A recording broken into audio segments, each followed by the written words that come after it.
How's it going, everyone? In today's video, I'm going to show you on how you can modify an existing 3D model STL with code in OpenSCAD. So let's go ahead and open up the OpenSCAD application, and then I'm going to create a new file right here. And basically inside the OpenSCAD, head over to the file that you want to import onto your project. So in my case, I'm going to be navigating through my desktop, and then I'm grabbing this simple STL file that I have right here. So just drag it inside your editor.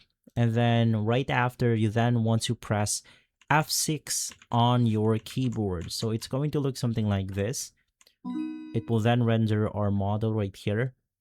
And so from there, you could just continue typing out your code and you will be able to edit this out normally.